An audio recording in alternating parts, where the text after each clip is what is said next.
जाते हैं स्कूल से आके रेस्ट भी करते हैं। ये चैप्टर खत्म करके ही छोड़ेंगे आज आपको, चाहे टाइम जितना मर्जी लगे। थका हुआ मैं भी हूँ, अगर आप थक गए हैं तो आप जा सकते हैं, मेरा किसी को बाउंडेशन नहीं है। सुनाओ, next is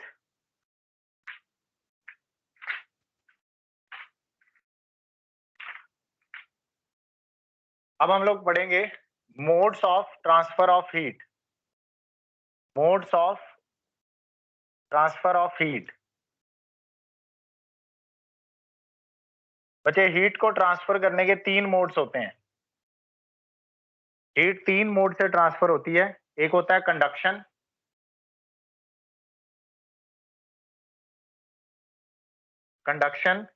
convection and radiation. 3 तरह के मोड्स होते हैं हमारे पास जिससे हीट को ट्रांसफर किया जा सकता है। सबसे पहले हम लोग पढ़ेंगे कंडक्शन। कंडक्शन में आप लोग लिखेंगे, कंडक्शन क्या है? The process by which heat is transferred, the process by which heat is transferred from hot part to cold part, the process by which heat is transferred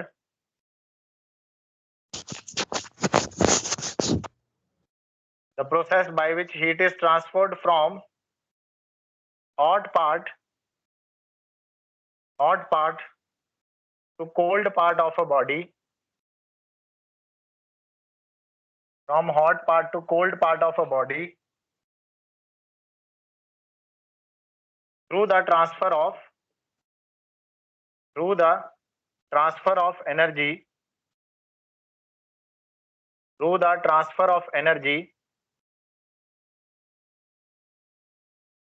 from one particle to another particle,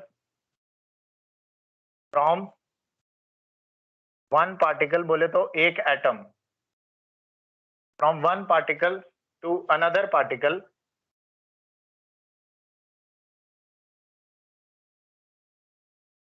from one particle to another particle of the body without actual movement of particle, without actual movement of particles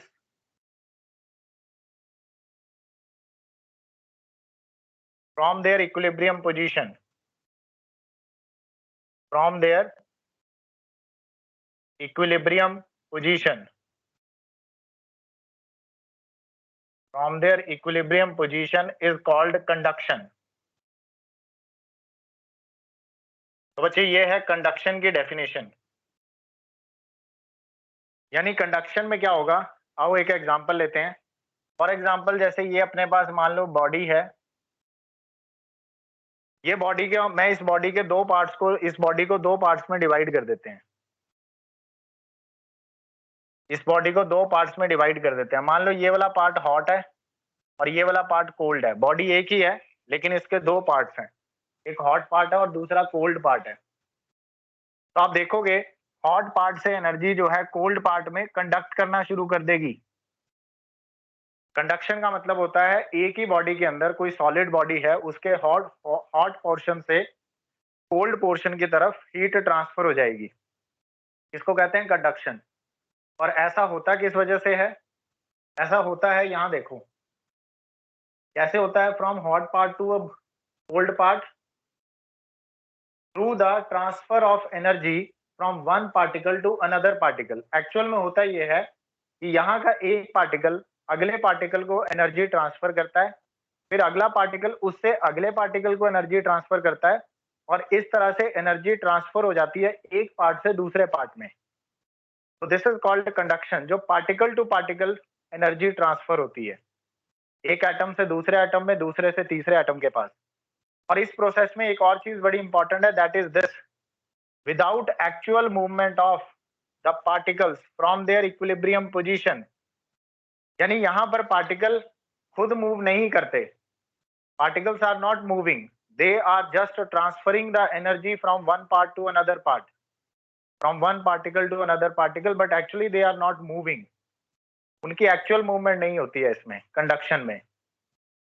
जैसे कि बच्चे आप ये देखो, आप घरों में utensils use करते हो किचन में, तो हम यूटेंसिल्स के किसी एक पोर्शन को गर्म करते हैं, हम लोग यहाँ से नीचे से हीट करते हैं उसे, यहाँ उसका हैंडल लगा होता है, तो हम तो हीट यहाँ से दे रहे हैं, बॉटम से हीट दे रहे हैं, लेकिन आप देखोगे कि ये हैंडल भी गर्म हो जाता है, ये भी गर्म हो जाता है। ये कैसे गर्म हो गया?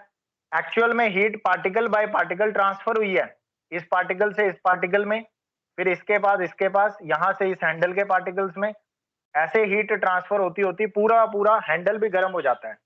जबकि हमने हीट किया उसको नीचे से, लेकिन हीट कंडक्ट हो जाती है। ठीक वैसे ही जैसे इलेक्ट्रिक वायर में करंट चला जाता है आगे, वैसे ही किसी कंडक्टर में हीट कंडक्ट होती है एक पोर्शन से दूसरे पोर्शन में, इसको कंडक्शन कहते हैं। सबको समझ आया? यस और नो? हाँ जी student, is it clear every? तो दिस, मेरे को आवाज नहीं आ रही आप लोगों की, सारे बोलो यस और no. Yes, sir. Yes, sir. Okay, noted down, this is called conduction, इसको हम लोग कंडक्शन कहते हैं। Done, sir. ओके, मैकेनिज्म भी मैंने आपको समझा दिया, पार्टिकल टू पार्टिकल ट्रांसफर होता है। अब ये नहीं है कि ये वाला पार्टिकल खुद उठ के वहां पहुंच गया, ऐसा नहीं हो रहा, पार्टिकल मूव नहीं करते हैं। ये पार्टिकल नंबर 1 यहाँ था, यहीं रहेगा। This particle is not moving anywhere, it is just transferring the energy to the next particle, and then second particle will transferring the energy to third particle. There is no movement of any particle in case of conduction. Conduction में किसी भी particle की कोई movement नहीं होती। तो बच्चे ये था conduction, which is first mode of transfer of energy. Now I hope आपने लिख लिया होगा सबने, ये हो गया नोट सबका? Yes, sir. ओके, नाउ बच्चे second mode of transfer of heat, second mode of transfer of heat is called convection. Second mode of transfer of heat is called convection. जो दूसरा मोड है उसे कन्वेक्शन कहते हैं। और देखते हैं कन्वेक्शन क्या चीज है। बट नंबर 2 आप हेडिंग लगाओ, convection, second mode of transfer of heat.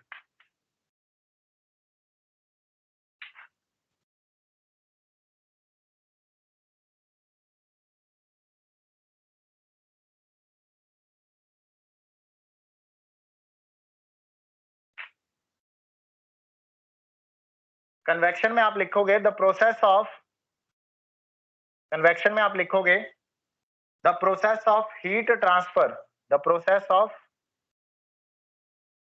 Heat transfer from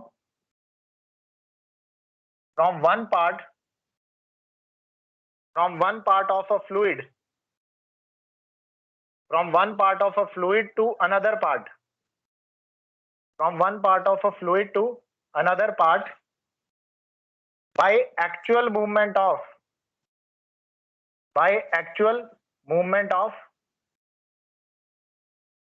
particles of the fluid, by actual movement of particles of the fluid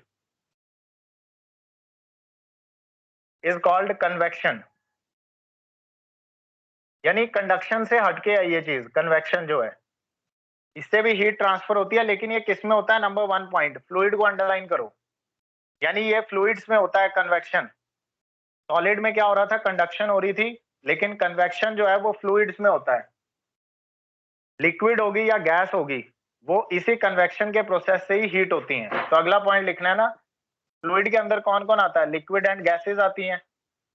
तो liquid and gases they are heated, liquid and gases, किसी liquid को आप heat कर रहे हो, जैसे kitchen में हम बहुत सारी चीजों को गर्म करते हैं, दूध को गर्म करते हैं, पानी को गर्म करते हैं। तो अगर आप किसी लिक्विड को हीट कर रहे हो तो वो लिक्विड हीट जो होता है, गर्म कैसे होता है? कन्वेक्शन प्रोसेस से होता है, कंडक्शन से नहीं। तो liquid and gases they are heated by process of convection.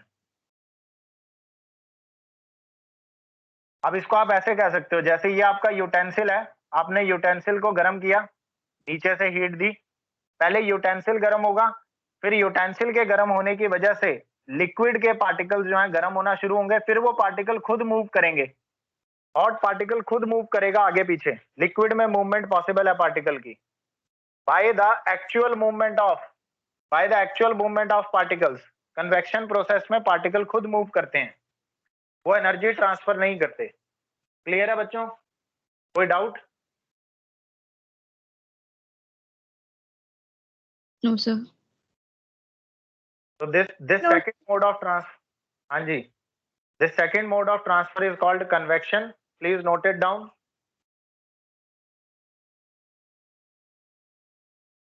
Done. दो डिफरेंस आपको याद रखने हैं। कंडक्शन सॉलिड्स में होती है, सॉलिड बॉडीज में होती है, और कन्वेक्शन जो होता है वो लिक्विड्स में या गैस में होता है, मतलब ये फ्लूइड में होता है कन्वेक्शन। और कंडक्शन में मूवमेंट नहीं होती पार्टिकल्स की, particles are not actually moving in conduction, whereas in convection particles are actually moving. They are carrying the energy from one part to another by their own movement. खुद particle move करते हैं, energy carry करवाते हैं खुद जाके। जो तीसरा mode होता है बच्चे, mode of transfer of heat, उसे कहते हैं रेडिएशन। ये लिख लिया सबने? यस और no? Yes, sir. Written. Yes, sir. Now Yeah. Third mode of transfer, sir means इसमें एनर्जी का कांसेप्ट नहीं होता ना कन्वेक्शन इसमें में। एनर्जी ट्रांसफर नहीं होती, खुद पार्टिकल एनर्जी कैरी करके एक जगह से दूसरी जगह लेके जाता है। इसमें पार्टिकल्स की एक्चुअल मूवमेंट होती है, पार्टिकल खुद गर्म होता है और फिर खुद चला जाता है कहीं दूसरी तरफ, खुद मूव करके चला जाता है कहीं दूसरी तरफ। तीसरी जो चीज है बच्चे, third mode of transfer, that is called radiation. Third mode of transfer of energy is called radiation. Radiation की फॉर्म में एनर्जी ट्रांसफर होती है। इसकी डेफिनेशन लिखते हैं, the process of transfer of heat, the process of transfer of heat from one place to another place, from one place to another place, from one place to another place, without heating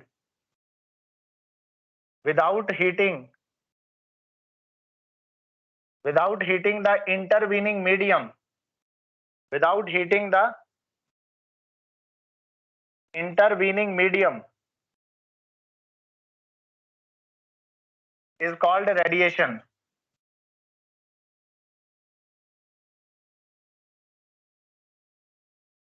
इसमें क्या होता है, जैसे example लिख लो, heat from the sun, sun से जो heat आती है, heat from the sun reaches the earth through radiation mode, reaches the earth through radiation mode। Radiation के फॉर्म में हीट ट्रांसफर होती है। अब जैसे हम लोग कहते हैं कि यहां कहीं दूर अपना सन है, यहां कहीं दूर अपना सन है और ये अपना अर्थ है कहीं पे, ये अर्थ का सरफेस है, और ये बीच में क्या है, ये इंटरवीनिंग मीडियम है सन और अर्थ के बीच में, ये बीच में क्या है, इंटरवीनिंग मीडियम है। तो अब मेरी बात ये समझो आप कि सन से जो रेडिएशंस आ रही हैं, सन से जो हीट रेडिएशंस आ रही हैं, हीट रेडिएशंस इंटरवीनिंग मीडियम को गर्म नहीं करता, ये हीट रेडिएशन अर्थ तक पहुंचेंगी, फिर अर्थ का सरफेस यहां से गर्म होना शुरू हो जाएगा, अर्थ का सरफेस गर्म होना शुरू हो जाएगा। बट ये जो मीडियम है बीच में, इंटरवीनिंग मीडियम, इसको ये हीट नहीं होता, सन से जो हीट एनर्जी आती है वो अर्थ पे जाके स्ट्राइक करती है, और बीच वाला जो मीडियम है वो हीट अप नहीं होता। तो इस मोड ऑफ ट्रांसफर को कहते हैं रेडिएशन मोड। सबको समझ आया बच्चे? यस और नो? Yes sir. गुड। तो ये तीन मोड होते हैं हीट ट्रांसफर के, या तो सॉलिड बॉडी में एक पार्ट से दूसरे पार्ट में, जिसे हम कंडक्शन कहते हैं, या फिर लिक्विड्स में या गैसेज में पार्टिकल खुद मूव करते हैं, एक्चुअल मूवमेंट होती है पार्टिकल की, उसे कन्वेक्शन कहते हैं। और थर्ड मोड है रेडिएशन मोड, इसमें एक बॉडी से दूसरी बॉडी में हीट ट्रांसफर होती है, लेकिन इंटरवीनिंग मीडियम जो है बीच में वो हीट अप नहीं होता, डायरेक्ट हीट ट्रांसफर हो जाती है इस बॉडी से इस बॉडी में, बीच वाला मीडियम हीट अप नहीं होता, रेडिएशन की फॉर्म में हीट ट्रांसफर होती है। तो this is the third mode of transfer of heat, that is radiation. हाँ जी स्टूडेंट्स, इसे नोट कर लो, फिर आगे चलेंगे। सर फिर इसमें हीट कैसे ट्रांसफर होती है? वो हमारे सिलेबस का पार्ट नहीं है बच्चे, हमें सिर्फ इनकी डेफिनेशंस लर्न करनी है। We have to just take qualitative idea, that is not our syllabus. Okay, इतना ही पढ़ना आपने इसमें।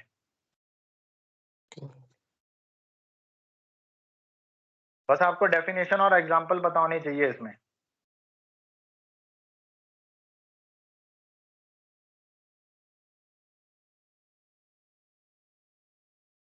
हो गया, यहां तक हो गया आपका सभी का?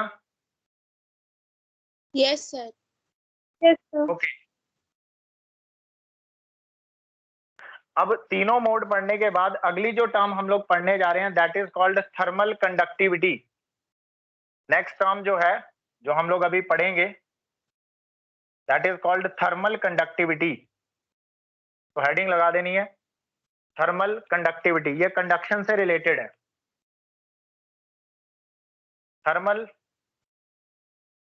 थर्मल कंडक्टिविटी, हाँ जी, इसमें हम लोग, इसमें आप लिखेंगे consider a small piece, consider a small piece of material, consider a small piece of material in the form of cube,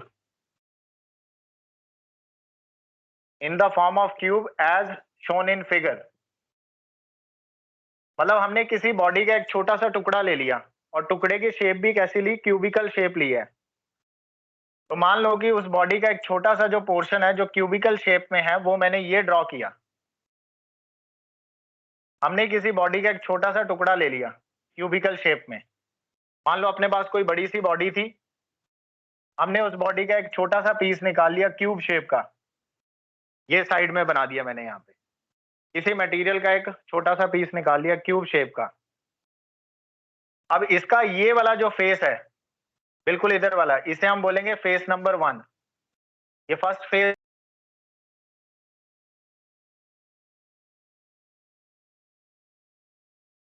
इसके अपोजिट ये अपना सेकंड फेस है इस क्यूब का। दो फेस हमने ले लिए, हमने एक बॉडी ली, उसका क्यूबिकल पोर्शन बाहर निकाला, फेस 1 और फेस 2। अब हम लोग ऐसा करते हैं, जो फेस 1 है उसका टेम्परेचर देखते हैं हम लोग कितना है। इसका एरिया भी लिख लेते हैं, फेस 1 का एरिया लिख लीजिए। जो एरिया है आपके पास फेस 1 का, वो एरिया हो गया ए। फेस 1 का एरिया है ए। फेस 2 का एरिया भी बच्चे ए ही होगा, फेस 2 का एरिया भी ए होगा, क्योंकि क्यूबिकल शेप है तो बराबर ही होएगा। दोनों का एरिया ए है। और फेस 1 से लेकर फेस 2 के बीच का जो डिस्टेंस है, इस डिस्टेंस को हम लोग डेल्टा एक्स ले लेते हैं। डेल्टा एक्स क्या है? It is distance between the faces. बनाते रहना साथ साथ में, डिस्टेंस बिटवीन फेसेस।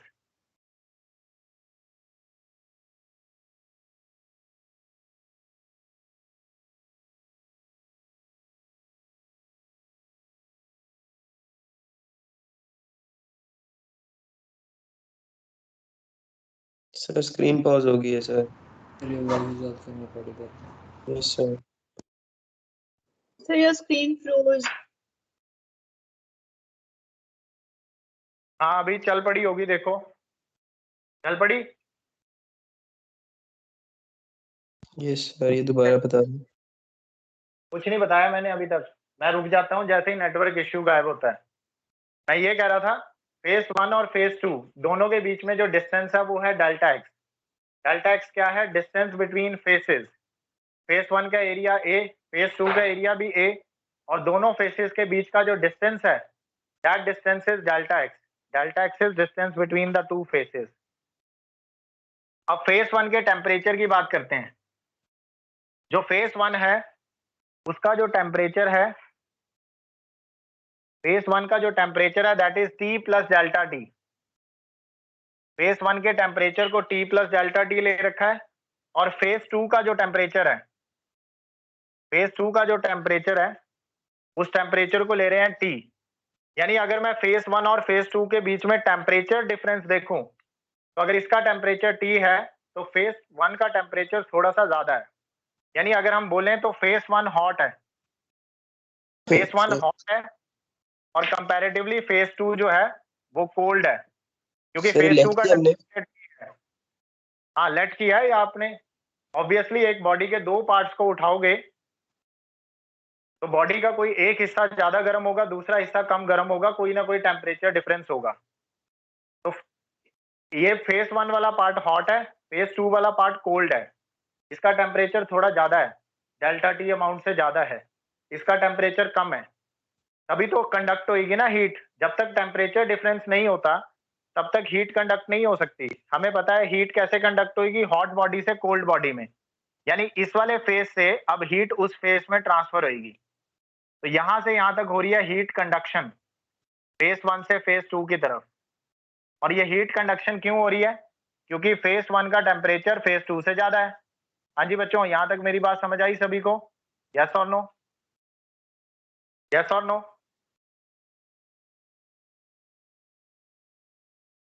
हमने Yes, एक sir. बॉडी हमने एक बॉडी कंसीडर किया, उसका एक पोर्शन ज्यादा गर्म है, दूसरा पोर्शन कम गर्म है। एक पोर्शन का टेम्परेचर ज्यादा है, दूसरे पोर्शन का टेम्परेचर कम है, तो हीट कंडक्ट हो जाएगी, energy particle by particle transfer हो जाएगी। इस पार्टिकल से अगले से उससे अगले पर, सेकंड से सर थर्ड पार्टिकल, थर्ड से फोर्थ पार्टिकल, और ऐसे करते करते हीट जो है फेज 2 तक पहुंच जाएगी। तो क्यों ऐसा क्यों हो रहा है? क्योंकि दोनों फेसेस के बीच में टेम्परेचर डिफरेंस है। कितना टेम्परेचर डिफरेंस है? डेल्टा टी का टेम्परेचर डिफरेंस है। यस और नो? क्लियर है यहां तक सभी को? सर ये बहुत स्मॉल फिगर ले रहे हैं ना हम उसमें, जो बॉडी में से। हाँ, हम बॉडी का एक छोटा सा टुकड़ा कंसीडर कर रहे हैं। इस टुकड़े में अगर हम लोग हीट कंडक्शन समझ लें तो हमें समझ आ जाएगा कि पूरी बॉडी में कैसे हीट कंडक्ट हो रही है। यहां तक क्लियर है सभी को? कोई doubt? Yes, sir.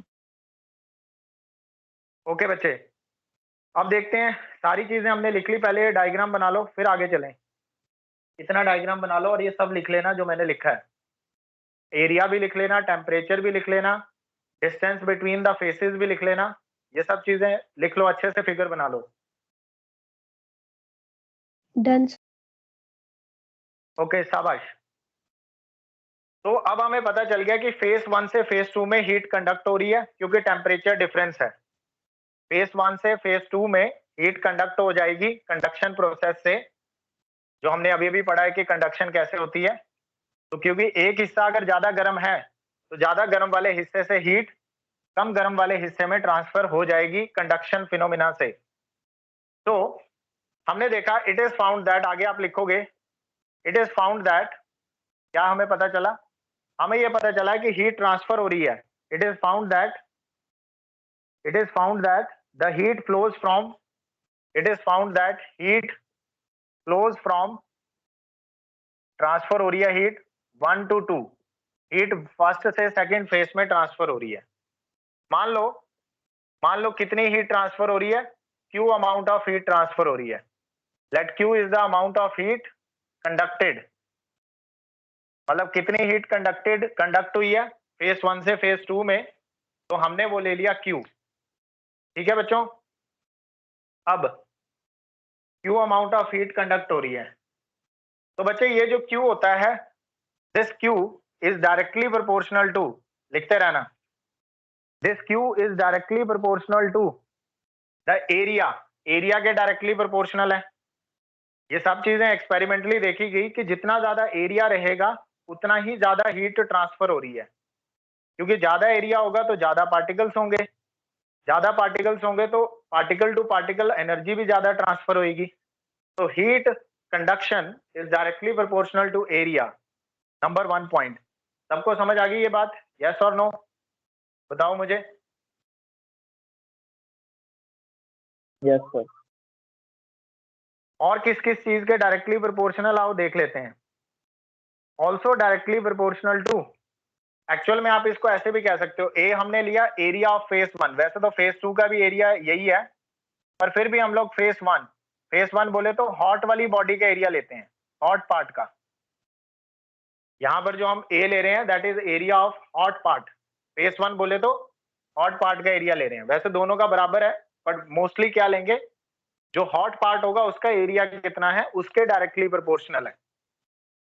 And also heat is directly proportional to temperature difference, delta T के भी डायरेक्टली हीट प्रोपोर्शनल है। लूज की बात कर रहे हैं हम। हाँ, कितनी हीट फ्लो हो रही है लिखा हुआ है, अमाउंट ऑफ हीट कंडक्टेड, कितनी अमाउंट ऑफ हीट कंडक्ट करेगी ये डिपेंड करती है एरिया के ऊपर। जितना ज्यादा एरिया उतनी ज्यादा हीट ट्रांसफर होगी, जितना ज्यादा सर अगेन पॉस्ट और कौन से फैक्टर पे डिपेंड कर रही है। स्टूडेंट स्क्रीन पॉज्ड है बाकी सबके लिए भी, please tell me. No, sir. No, sir. Okay, now Q, okay, good. So please listen now. Q is also directly proportional to time t. बचे टाइम elapsed, यानी कितना टाइम लगता है हीट कंडक्ट होने में। जितने ज्यादा टाइम के लिए हम हीट कंडक्ट करवाएंगे उतनी ज्यादा हीट कंडक्ट हो जाएगी। तो Q is also directly proportional to time t. And fourth factor on which this Q depends, that is बच्चे distance between, it is inversely proportional to distance between the hot part and cold part. Delta x क्या था, hot face और cold face के बीच का distance था। तो जितना ज्यादा ये डिस्टेंस रहेगा हीट उतनी कम ट्रांसफर होगी। एरिया के टेम्परेचर पर और टाइम पर डायरेक्टली प्रोपोर्शनल है, लेकिन डिस्टेंस के इनवर्सली प्रोपोर्शनल है। नोट कर लो इसे, सबको समझ आ गया? ठीक है, इन चार फैक्टर्स पर डायरेक्टली प्रोपोर्शनल है हीट कंडक्शन। अब इन सभी रिजल्ट्स को बच्चे हम लोग करने वाले हैं कंबाइन। जैसे ही मैं इन सभी रिजल्ट्स को कंबाइन ऑल ऑफ देम, इन सभी रिजल्ट्स को कंबाइन कर देते हैं। कंबाइन ऑल द रिजल्ट्स मतलब कंबाइन ऑल ऑफ देम, सभी रिजल्ट्स को कंबाइन करके देखो अपने पास क्या मिलेगा। साइड में देखो, हमें मिलेगा Q is proportional to area, also proportional to change in temperature, also proportional to time, but inversely proportional to distance. जैसे ही आप प्रोपोर्शनलिटी साइन हटाओगे कांस्टेंट आएगा माइनस के, एक कांस्टेंट आएगा माइनस के, बाकी सब as it is proportionality sign हटा के। बच्चे इस फॉर्मूला में ये जो माइनस के है, इस माइनस ये जो हमने के लिया है ना, इस के को हम लोग कहते हैं थर्मल कंडक्टिविटी। ये जो कांस्टेंट के है, इस के को ही हम लोग कहते हैं थर्मल कंडक्टिविटी, जो हमारे टॉपिक का नाम था। ये जो कांस्टेंट यहाँ पे आया इसको कहते हैं thermal conductivity of the material. ये मटेरियल की प्रॉपर्टी है। मतलब फॉर्मूला आपको नेचर पे डिपेंड करेगी, किस पे डिपेंड करेगी? मटेरियल पे डिपेंड करेगी। हाँ, नेचर ऑफ मटेरियल पे डिपेंड करेगा कंडक्टिविटी, कि आपने कौन सा एल्यूमिनियम लिया है, कॉपर लिया है, सिल्वर लिया है, आयरन लिया है, क्या लिया है, उस चीज पे डिपेंड करेगा थर्मल कंडक्टिविटी। तो जैसे ही आप प्रोपोर्शनलिटी साइन हटाओगे, ये जो यहाँ कांस्टेंट आ रहा है कि इसे थर्मल कंडक्टिविटी कहते हैं। It depends upon the material only, nature of material पे ये डिपेंड करता है के की जो वैल्यू है। और सर नेगेटिव साइन क्या इंडिकेट कर रहा है? नेगेटिव साइन इंडिकेट कर रहा है कि हॉट बॉडी से हीट कम हो रही है, क्योंकि हॉट बॉडी अपनी हीट ट्रांसफर कर रहा है कोल्ड बॉडी को, तो हॉट बॉडी ठंडी होती जा रही है, उसकी हीट कम हो रही है, इसलिए नेगेटिव साइन आया। Because hot body is losing its heat, loss को रिप्रेजेंट कर रहा है नेगेटिव साइन। क्लियर है? यस और नो?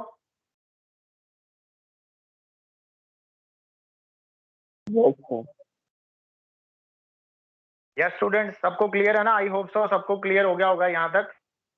अभी यहाँ से अगर मैं ओके, इसको वैसे तो मैं डायरेक्ट फॉर्मूला लिखवाता, लेकिन मुझे लगा कि पहले ऐसे बताऊं आपको, डिपेंडेंसी बताएं तो आपको ज्यादा क्लियर होगा। आप इस फॉर्म में इसको याद करोगे तो फॉर्मूला याद हो जाएगा आराम से, कि किन किन फैक्टर्स पे ये डिपेंड करता है, उनको कंबाइन करके आप रिजल्ट निकाल लो। अब देखो इसके बाद देखो, मैं यहां से के की वैल्यू निकाल लूंगा, तो के की वैल्यू देखो क्या आएगी। के की वैल्यू आएगी माइनस साइन आ जाएगा, क्यू रहेगा, ये टाइम इधर शिफ्ट होगा तो Q by T divided by, नीचे हम लोग ले सकते हैं एरिया, नीचे हम लोग देख सकते हैं एरिया, और एक ले सकते हैं delta T by delta x, delta T by delta x. तो मैंने उसी फॉर्मूला को ऐसे लिख दिया, यहीं से ये आएगा अगला स्टेप। ए के लिए थर्मल कंडक्टिविटी के लिए ये फॉर्मूला बन गया। यहां पर ये जो delta T by delta x है, इसको हम लोग कहते हैं बच्चे, delta T by delta x को कहते हैं, it is called temperature gradient. Something upon length अगर आ जाए, समथिंग अपॉन लेंथ आ जाए तो उसे ग्रेडियंट कहते हैं। जैसे यहाँ पे टेम्परेचर के नीचे डिस्टेंस आ गया, किसी के भी नीचे लेंथ आ जाए तो उसे ग्रेडियंट बोलते हैं। Change in temperature upon change in length, मतलब चेंज इन डिस्टेंस आ गया यहाँ पे, तो change in temperature upon change in length, इसको टेम्परेचर ग्रेडियंट कहते हैं। अब यहां से मैं आपसे एक चीज और पूछूंगा, हमने एक टर्म पढ़ी थी वेलोसिटी ग्रेडियंट, किसी को याद है? हमने एक टर्म पढ़ी थी, वहां पर भी वर्ड आया था ग्रेडियंट। उसका मतलब क्या है? Change in velocity upon change in length ही तो था वो भी। किसी के भी नीचे लेंथ आ जाए उसे ग्रेडियंट कहते हैं। कोई डाउट बताओ मुझे? No sir. तो हमने ये वेलोसिटी ग्रेडियंट पढ़ा था, और मैंने आपको बताया भी था कि कोएफिशिएंट ऑफ विस्कोसिटी इस चीज के प्रोपोर्शनल होता है इनवर्सली। ठीक है, चलो खैर इस पे बात नहीं करते, बट मैं ये बता रहा हूं कि जहां पर भी ये ग्रेडियंट वर्ड आ जाएगा, इसका मतलब होता है कि लेंथ के साथ किसी चीज में क्या चेंज आ रहा है, उसको ग्रेडियंट कहते हैं। जैसे अभी लेंथ के साथ टेम्परेचर में चेंज आ रहा है, जब हम फेज 1 से फेज 2 की तरफ जाते हैं, कुछ लेंथ हम लोग आगे मूव करते हैं, तो इतने में टेम्परेचर चेंज हो जाता है। कितना टेम्परेचर चेंज हो रहा है लेफ्ट से राइट में जाते हुए? डेल्टा एक्स डिस्टेंस अगर हम लोग जाएंगे लेफ्ट से राइट की तरफ, तो टेम्परेचर में चेंज आ जाएगा डेल्टा टी अमाउंट से। तो this ratio is called temperature gradient. Okay बच्चे, सबको समझ आ गया? हाँ जी, क्लियर है ना? Yes sir. Yes. Yes sir. चलो ठीक है, ओके, बहुत बढ़िया बहुत बढ़िया, यहां तक कर लो।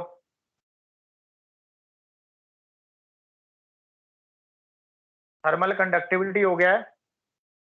अब हम इसकी एसआई यूनिट देखेंगे, यहां से इसकी एसआई यूनिट, थर्मल कंडक्टिविटी की एसआई यूनिट। चलो आओ देखते हैं। एसआई यूनिट जो होती है थर्मल कंडक्टिविटी की, देखो ये क्या है, Q जो है that is energy, heat energy है, तो ये जूल्स में रहेगी। Sir Q divided by, upon T work done नहीं होता? नहीं वर्क डन नहीं होता। यहाँ पे Q अपने पास क्या है? Q अपने पास हीट एनर्जी है, और T जो है वो है टाइम। तो Q के लिए अपने पास जूल, टाइम के लिए सेकंड इनवर्स, एरिया के लिए metre raise to power -2, metre square होता है एरिया, लेकिन नीचे है तो -2। टेम्परेचर के लिए सेल्सियस या केल्विन, तो टेम्परेचर के लिए we can use degree Celsius -1। और नीचे यहाँ पे डेल्टा एक्स जो है, ये एक तरह से न्यूमरेटर में चला जाएगा अगर मैं इसको शिफ्ट करूं, क्योंकि ये डिनोमिनेटर का भी डिनोमिनेटर है। इसकी यूनिट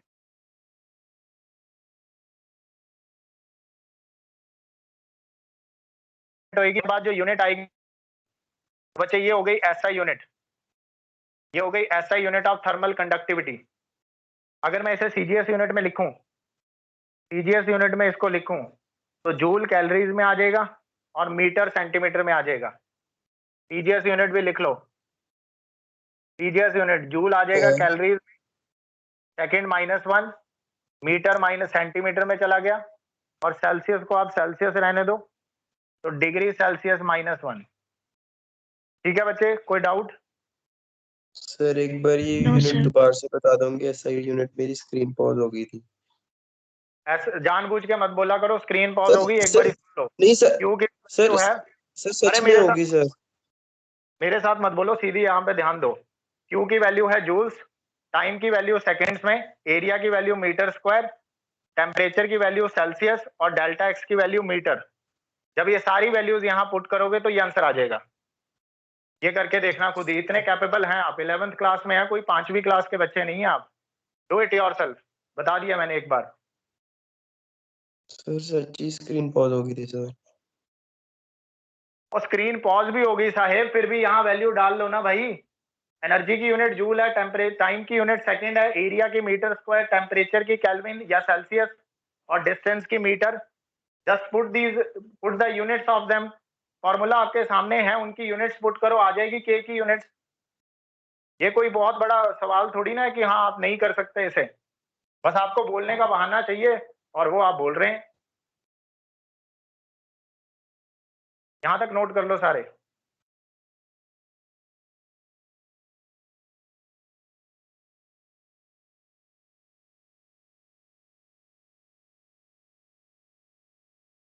हाँ जी स्टूडेंट्स, हो गया सभी का यहाँ तक? Any doubt other than this portion? कोई कॉन्सेप्ट में कोई डाउट है तो यू कैन आस्क। कॉन्सेप्ट में कोई डाउट है, you can ask. Negative sign का मतलब नहीं समझ आया, आई कैन एक्सप्लेन। कोई चीज डायरेक्टली प्रोपोर्शनल कैसे है, इनवर्सली प्रोपोर्शनल कैसे, I can explain. Any such kind of doubt if you have, then definitely I will explain it again. Yes students, कोई डाउट? अदरवाइज आगे चलें फिर।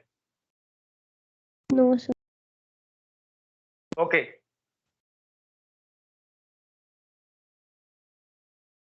मैथमेटिक्स सिखाने के लिए नहीं हूं मैं यहाँ पे बैठा। Let me clear you one thing.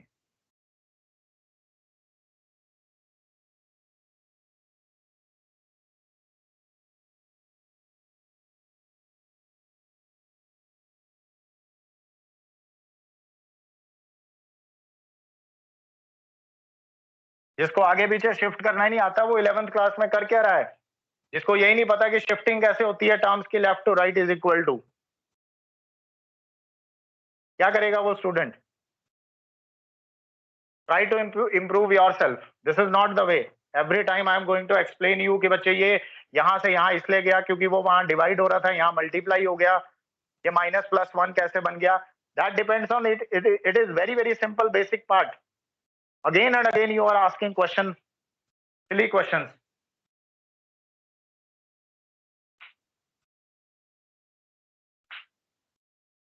So that's all about thermal conductivity. बच्चे नेक्स्ट हेडिंग जो है that is after this we have black body radiation. Now heading लगाओ, black body radiation. तो अगला जो अपना टॉपिक आता है that is black body radiation. Now what is a black body? First of all ये देख लेते हैं। ब्लैक बॉडी के बारे में आप सभी ने नाम सुना होगा। ब्लैक बॉडी एक ऐसी बॉडी होती है जो सभी वेवलेंथ को एब्जॉर्ब कर सकती है, मतलब किसी भी तरह की रेडिएशन आ जाए। देखो पहले तो वेवलेंथ को समझो। वेवलेंथ क्या होती है? जैसे हम लोग कहते हैं violet, indigo, blue, green, yellow, orange, red, ये अलग अलग कलर्स होते हैं। हर एक कलर की एक वेवलेंथ होती है। In normal language they are called colours, but in the language of science we call them wavelengths. हम इन्हें वेवलेंथ कहते हैं। In the language of science they are called visible wavelengths. Science की language में इन्हें colours नहीं बोलेंगे, इन्हें विजिबल वेवलेंथ्स कहते हैं। हर एक कलर की एक अपनी वेवलेंथ होती है। जैसे वॉयलेट कलर की और रेड कलर की अगर मैं वेवलेंथ की बात करूं तो ये 400 नैनोमीटर होता है और रेड कलर रफली 750 नैनोमीटर होता है और बीच में ये बाकी सब कलर्स आते हैं। तो अलग अलग वेवलेंथ्स होती हैं, अलग अलग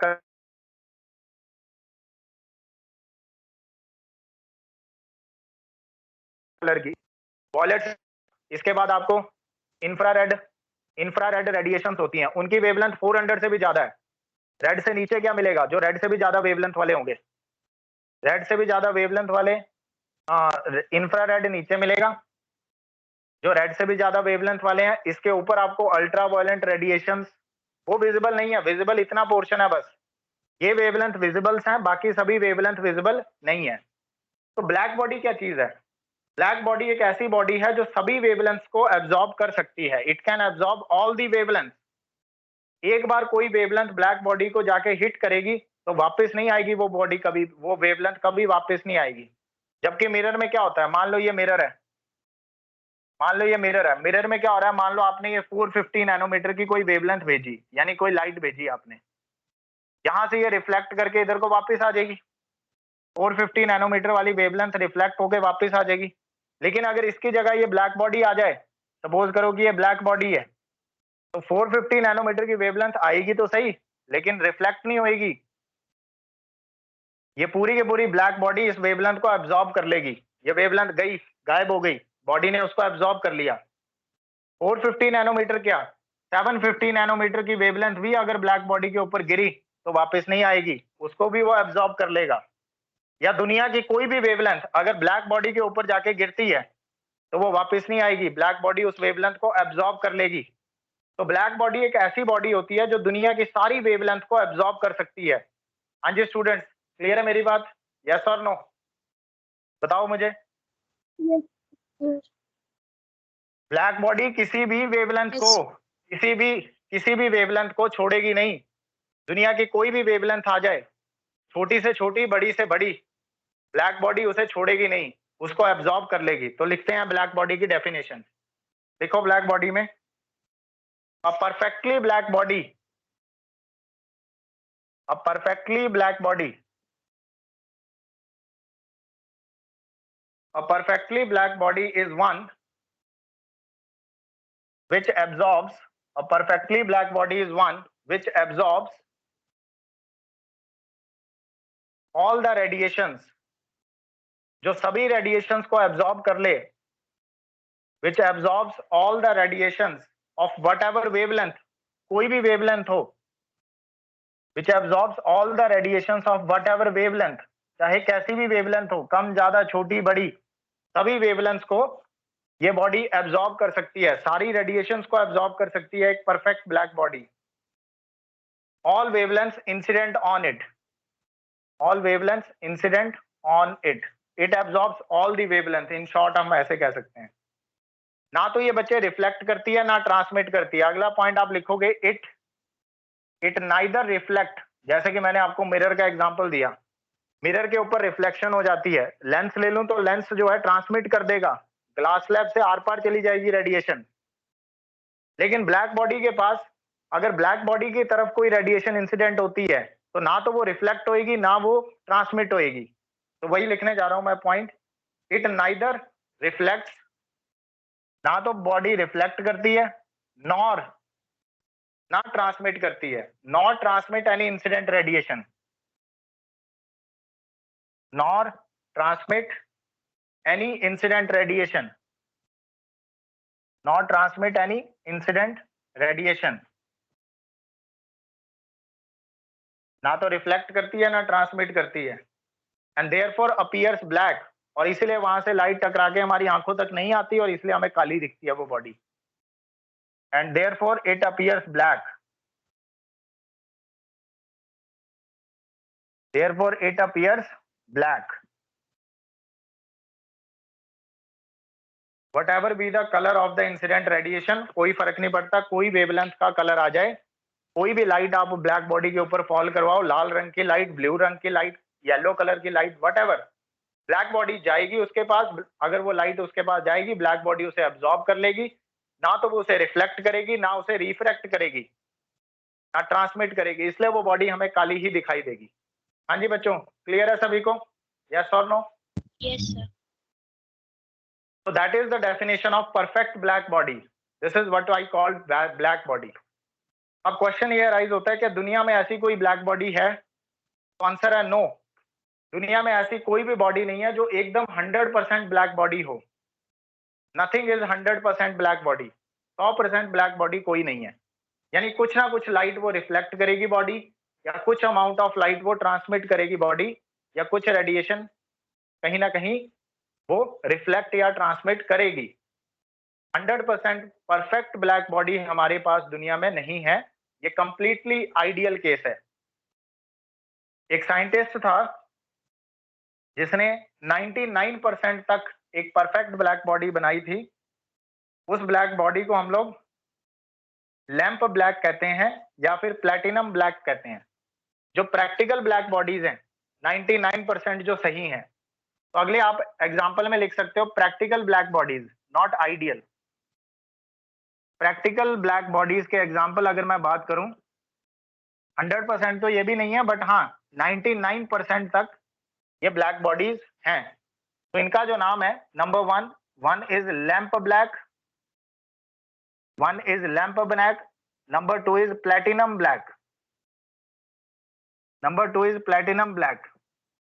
तो ये जस्ट आपको एग्जांपल के लिए याद रखना है, जिसको इंटरेस्ट हो वो इनके बारे में रिसर्च कर सकता है। बस I am just giving you some example. And किसने ये डिजाइन किया था? ये बॉडीज को डिजाइन करने वाले साइंटिस्ट का नाम था फेरी, डिजाइंड बाय फेरी। ये अपना काम नहीं है, मैं बस वैसे आपको एक कुछ एक्स्ट्रा हिंट दे देता हूं कि अगर आप चाहें तो इंटरेस्टेड हैं then search for them. Otherwise what we need the definition of black body only. Is it clear बच्चे? यस और नो? Yes, sir. तो ये चीज ध्यान रखना, दुनिया में कोई भी बॉडी 100% ब्लैक नहीं होती। तो note it down, then we will move further.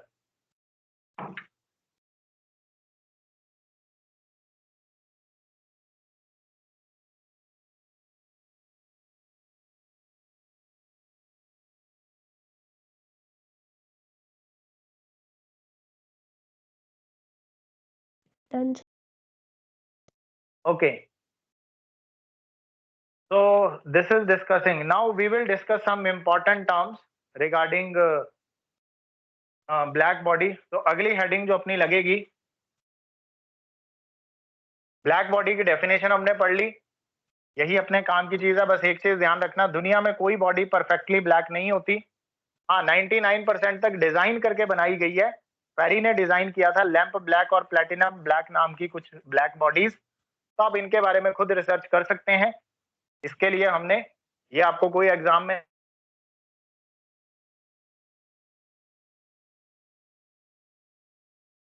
कर सकता है। नेक्स्ट इज, अब हेडिंग लगाएंगे बच्चे इंपॉर्टेंट। यहां से सवाल आ सकते हैं एग्जाम में, इंपॉर्टेंट टर्म्स, इंपॉर्टेंट टर्म्स। तो अपने पास सबसे पहली जो टर्म आती है इंपॉर्टेंट टर्म, उसका नाम है बच्चे एब्जॉर्प्टिव पावर। वैसे तो आप नाम से समझ जाएंगे, एब्जॉर्प्टिव पावर, इसे हम ए से डिनोट करेंगे, एब्जॉर्प्टिव पावर। एक डायग्राम बनाते हैं, उस डायग्राम से समझेंगे कि मैं क्या कह रहा हूं। एक डायग्राम बनाते हैं और उस डायग्राम से समझेंगे कि मैं क्या कह रहा हूं। ये सारी बात जो है प्रैक्टिकल बॉडी से रिलेटेड ही है।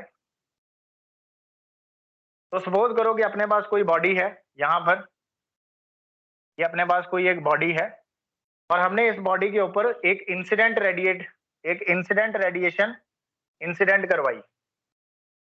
तो ये जो मैंने यहाँ पे रेडिएशन भेजी है, दिस इज इंसिडेंट रेडिएशन, और इसको डिनोट करेंगे, ये अपनी इंसिडेंट रेडिएशन है। लिख लेना बच्चे, दिस इज इंसिडेंट रेडिएशन जो मैंने इस बॉडी के ऊपर फॉल करवाई। अब इंसिडेंट रेडिएशन की कुछ ना कुछ एनर्जी होगी। तो मान लो अमाउंट ऑफ हीट एनर्जी जो इंसिडेंट रेडिएशन के पास है, दैट इज क्यू। लिख लीजिएगा, क्यू क्या है? क्यू है amount of heat energy. Q क्या है? Amount of heat energy, amount of heat energy of incident radiation, amount of heat energy of incident radiation. यानी आपने Q amount of heat energy इसके सरफेस के ऊपर इंसिडेंट करवाई किसी बॉडी के ऊपर।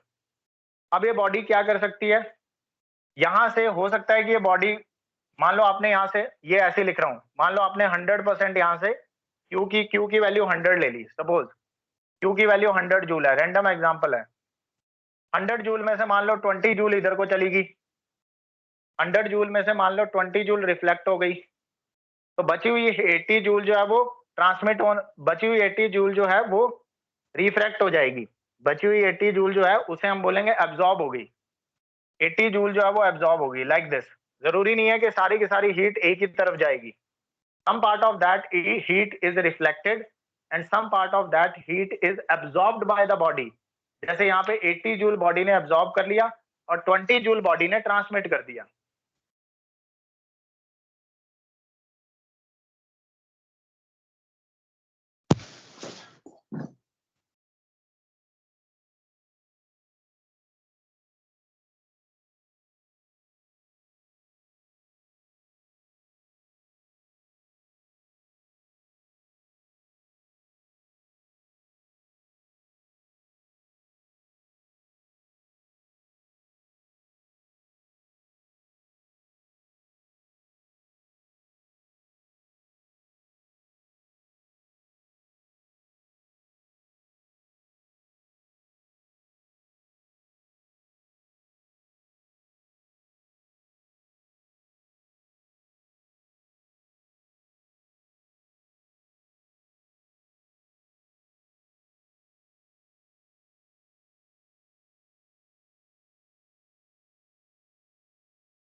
Yes, students, let me clear once. Am I audible now to everyone? Yes, sir. Yes, sir. Okay, that's good. And what about video? Is it clear now? Yes, sir. Yes. Okay, so I was explaining that suppose 100 joule of heat is given to the body, incident on the body. Obviously, some part of that heat is reflected and some part of that heat is transmitted or absorbed by the body. जैसे मैं example ले रहा था, तो बच्चे कुछ heat तो Q amount of heat आपने इंसिडेंट करवाई, कुछ हीट हो गई रिफ्लेक्ट, तो इसे हम लोग बोलेंगे रिफ्लेक्टेड रेडिएशन। इसे हम लोग बोलेंगे रिफ्लेक्टेड रेडिएशन। और बच्चे रिफ्लेक्टेड रेडिएशन की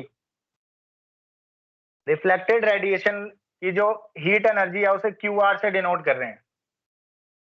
तो क्यू आर क्या है बच्चे? क्यू आर क्या है? Amount of heat energy of reflected radiation. Same लिखेंगे सारा कुछ, बस यहाँ रिफ्लेक्टेड आ जाएगा। Amount of heat energy of reflected radiation, that is Q R. कितनी हीट रेडिएशन यहाँ से रिफ्लेक्ट हो गई, भेजी आपने क्यू में से कितना पोर्शन रिफ्लेक्ट हो गया, वो है क्यू आर। और कितना एब्जॉर्ब हो गया उसे हम लोग अब लिखते हैं। तो ये जो पोर्शन है अपने पास, ये जो अंदर जा रहा है बॉडी के, ये है अपने पास एब्जॉर्ब्ड रेडिएशन। ये है अपने पास एब्जॉर्ब्ड रेडिएशन। एब्जॉर्ब्ड रेडिएशन के पास कितनी हीट एनर्जी है उसे लिखेंगे क्यू ए से। तो what is Q A now? Q A is equal to amount of heat energy of absorbed radiation. Amount of heat energy of absorbed radiation. हाँ जी students, बताओ कोई डाउट है? हाँ जी बताओ बच्चे, कोई डाउट है? No sir. No sir. No sir. चलो इसको थोड़ा और डिटेल में समझते हैं। अब एक चीज और करनी है हमने, एक चीज और करनी है, उसे बोलेंगे ट्रांसमिटेड रेडिएशन। अभी ये यहां से एंटर की, बॉडी के अंदर गई, बॉडी के अंदर जा रही है, बॉडी के अंदर जाने के बाद बॉडी यहां से बाहर भी निकलेगी। ये जो रेडिएशन यहां से बाहर निकल रही है इसको बोलेंगे ट्रांसमिटेड। इसको बोलेंगे ट्रांसमिटेड रेडिएशन, जो बॉडी के बाहर जा रही है। अच्छा, अब फिर से एक रैंडम एग्जांपल लेके समझते हैं। मान लो बेटा यहाँ से 100 जूल की हीट आपने दी। ऐसे ही if you want to write, आप लिख सकते हैं as an example you can write 100 joule की हीट आपने यहाँ पे दी। 100 जूल में से मान लो यहाँ पर 20 जूल जो है वो रिफ्लेक्ट हो गई। चलो बढ़िया, 20 जूल रिफ्लेक्ट होने के बाद 80 जूल यहाँ आ गई। बॉडी के अंदर कितनी आई होगी? 80 जूल आई होगी ना बॉडी के अंदर, यस और नो? Yes sir. अब बॉडी ने 80 जूल के बाद बॉडी ने 60 जूल तो बाहर ही फेंक दी। बॉडी ने मान लो 60 जूल बाहर फेंक दी, तो क्या आप मुझे बता सकते हो कि बॉडी ने एक्चुअली एब्जॉर्ब कितनी की हीट? Sir 20 joule. 20 जूल। तो यहाँ पर जो एब्जॉर्ब्ड हीट है वो 20 जूल है। ये मत समझो कि सारी की सारी 80 जूल जो है वो एब्जॉर्ब्ड है, नो। 80 जूल तो इसको मिली थी, 80 जूल में से इसने 20 जूल एब्जॉर्ब कर ली और बाकी 60 जूल इसने बाहर निकाल दी। Is it clear students? You can take this example for understanding. Clear है? यस और नो? Yes sir. तो बच्चे इस रेडिएशन को, इसको हम लोग बोलेंगे QT, that is transmitted radiation. तो एक और आप नीचे लिखोगे QT, that is amount of heat energy transmitted. Amount of heat energy transmitted, कितनी हीट एनर्जी ट्रांसमिट हुई है, दैट इज QT। तो पहले तो ये सारी चीजें आपको क्लियर होनी चाहिए। What is incident radiation, what is reflected radiation, and how much energy is absorbed and how much energy is transmitted. अगर ये ब्लैक बॉडी होती तो ये सारी की सारी एनर्जी एब्जॉर्ब कर लेती, ना तो ये रिफ्लेक्ट होने देती। अब देखो ना तो ये 60 जूल बाहर आता अगर ब्लैक बॉडी हो, ये ना तो ये 60 जूल बाहर आएगा, ना ये 20 जूल बाहर आएगा। मतलब ये जो 80 जूल की एनर्जी टोटल मिला के 60 + 20 जो रिफ्लेक्ट और ट्रांसमिट हो रही है, ब्लैक बॉडी ये चीज नहीं करती। ब्लैक बॉडी पूरी की पूरी 80 जूल + 20 तो ये भी कर रही है। खैर, black body 100 joule of energy he absorb कर लेगा।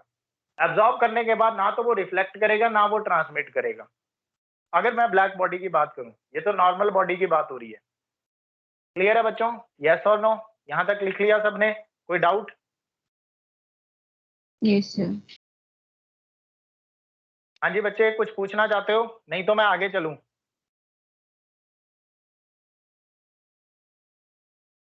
No, sir, no doubt.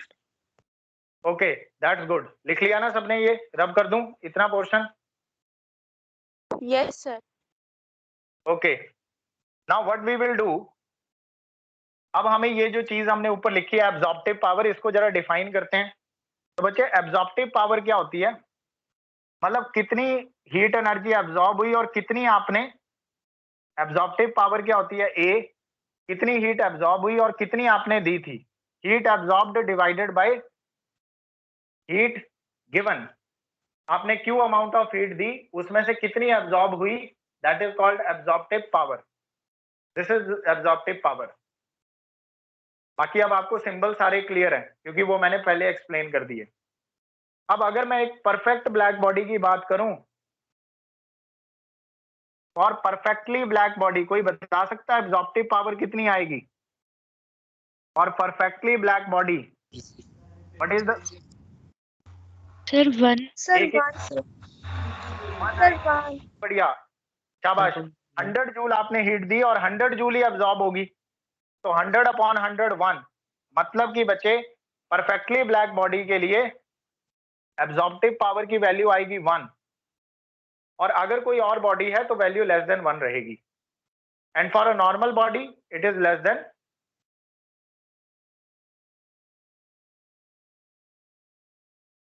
0। It is level body नहीं, 1 से कम रहेगी। 0 क्यों? हर बॉडी कुछ ना कुछ एब्जॉर्ब करती है। 20 जूल, 100 में से 20 उसने एब्जॉर्ब कर ली, पर वैल्यू 1 से छोटी रहेगी नॉर्मल बॉडी के लिए, बट एक परफेक्ट ब्लैक बॉडी के लिए ये वैल्यू 1 रहेगी। क्लियर है सभी को? This is first important term, that is absorptive power. Okay students? Yes, sir. Yes, sir.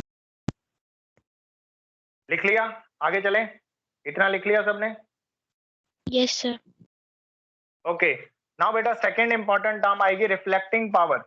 Second important term आएगी रिफ्लेक्टिंग पावर। ये भी आप समझ गए होंगे वैसे। Second important term is reflecting power. Reflecting power को आर से डिनोट करेंगे। कितनी हीट रिफ्लेक्ट हुई है डिवाइडेड बाय कितनी हीट आपने दी थी, इसको बोलते हैं रिफ्लेक्टिंग पावर। और एक परफेक्ट ब्लैक बॉडी की रिफ्लेक्टिंग पावर कौन बताएगा? Sir 0. 0, शाबाश। क्योंकि ब्लैक बॉडी रिफ्लेक्ट ही नहीं करती। और perfect black body reflecting power is equal to 0। और perfect black body reflecting power is equal to 0। Third important term आती है बच्चे transmitting power. Third important term आती है ट्रांसमिटिंग पावर। ट्रांसमिटिंग पावर को डिनोट करते हैं स्मॉल टी से, और स्मॉल टी की जो डेफिनेशन है, amount of heat transmitted divided by amount of heat given. और परफेक्टली ब्लैक बॉडी के लिए ट्रांसमिटिंग पावर भी 0 होती है, क्योंकि एक परफेक्ट ब्लैक बॉडी ट्रांसमिट भी नहीं करती है पावर, और perfectly black body transmitting power is also 0। Is it clear everyone? बताओ, आराम से समझ Yes, आती है ये बातें? तो these are 3 important terms. Now इसके बाद हम लोग एक और इंपॉर्टेंट टर्म पे जाएंगे जिसे हम बोलेंगे एमिसिविटी। ये 3 इंपॉर्टेंट टर्म्स हो गई हैं। पहले इतना लिख लो, फिर आगे चलते हैं नेक्स्ट टर्म पे, एमिसिविटी पे, या उसे एमिसिव पावर भी कहते हैं।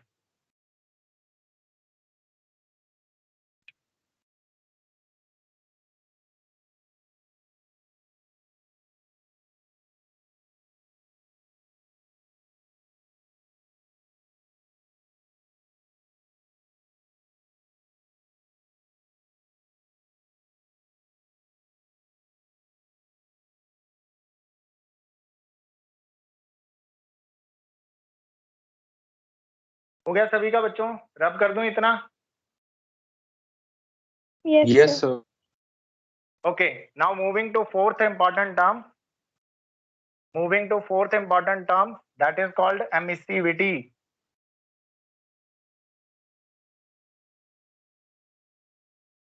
तो बच्चे अगली जो आप फोर्थ इंपॉर्टेंट टर्म हेडिंग लगाएंगे, इसको बोलते हैं एमिसिविटी। इसको डिनोट करते हैं ई लैम्डा से। अब ये लैम्डा नीचे क्यों लगा रखा है, या इसे आप एमिसिव पावर भी कह सकते हो, it is also called emissive power. अब ये नीचे लैम्डा लगा रखा है, लैम्डा सिंबल होता है वेवलेंथ का। पहले इसकी डेफिनेशन लिख लेते हैं। तो आप लिखोगे emissive power of a body, definition लिखते हैं, emissive power of a body, emissive power of a body corresponding to a particular wavelength, emissive power of a body corresponding to a particular wavelength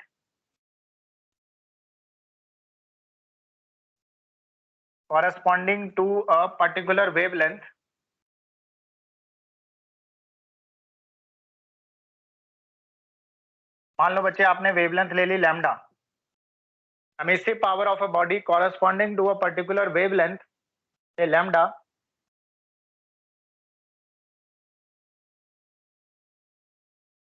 is defined as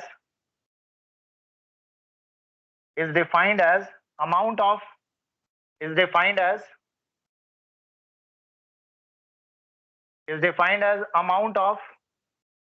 heat radiation, amount of heat radiation of that wavelength,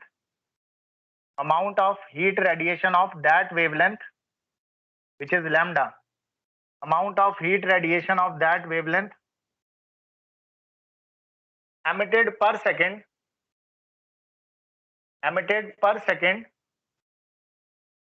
per unit area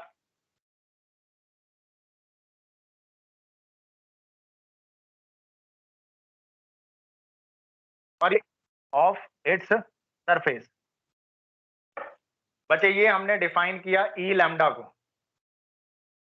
मतलब अगर मैं बोलूं कि 300 nanometre वाली wavelength के corresponding मुझे emissive power बताओ, तो बॉडी चाहे कोई भी वेवलेंथ एमिट करती हो, बॉडी चाहे 400 वेवलेंथ एमिट कर रही है, 500 वेवलेंथ एमिट कर रही है, हमें उस पर फोकस नहीं करना। एमिसिव पावर बहुत पर्टिकुलर होती है वेवलेंथ को लेके।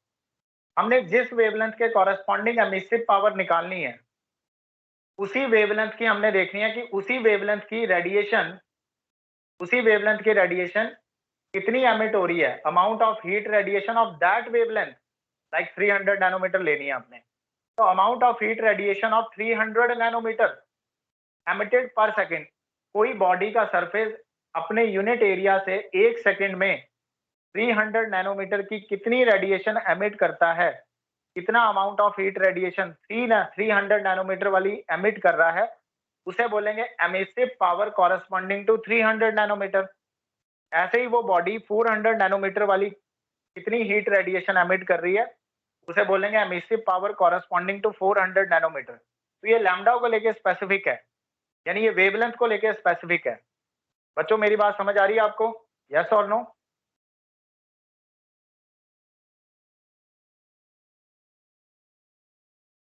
देखो है तो ये भी ट्रांसमिटिंग पावर ही, बात तो ये भी बच्चे ट्रांसमिटिंग की ही है। यहाँ से हीट आई, इसने एब्जॉर्ब किया और यहाँ से ये एमिट करना शुरू कर दिया। देखो इसने एमिट किया, इसी ट्रांसमिशन को हम एमिशन कहते हैं। लेकिन इसके अंदर सारी वेवलेंथ है, इसके अंदर 400 नैनोमीटर भी है, इसके अंदर 700 नैनोमीटर की भी है, और इसके अंदर 650 नैनोमीटर की भी है। वटएवर सारी नैनोमीटर्स की वेवलेंथ ही एमिट कर रहा है। लेकिन पर्टिकुलरली मैं बोल रहा हूँ 400 नैनोमीटर वाली, पर्टिकुलरली 400 नैनोमीटर वाली कितनी रेडिएशन इसने एमिट की है, that is called emissive power corresponding to 400 nanometre, और सबका टोटल मिला के बोलते हैं ट्रांसमिटिंग पावर। सर वो सब अब्सॉर्ब नहीं कर लेगा कुछ बीच में रेडिएशन? हाँ, एब्जॉर्ब करने के बाद obviously yes, some radiation are absorb, बिल्कुल।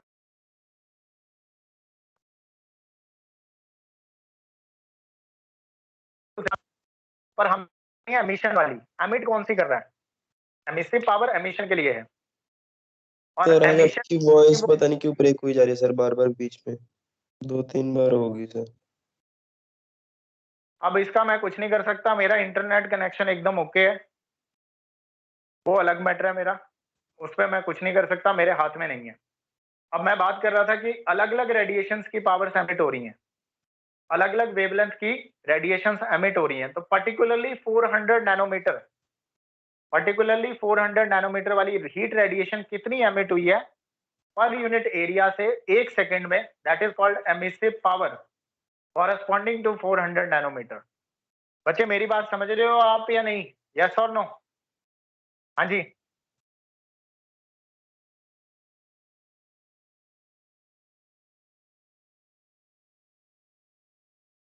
यस। रिस्पॉन्ड नहीं आ रहा आप लोगों का, क्या समझूं? समझ नहीं आया? जो अपनी बॉडी है वो हर तरह की रेडिएशन एमिट कर रही है, सारी वेवलेंथ वो एमिट करती है। ऐसे समझो, लाल रंग, violet, indigo, blue, green, yellow, orange, red, सारी वेव बॉडी जो है सारी रेडिएशन एमिट कर रही है।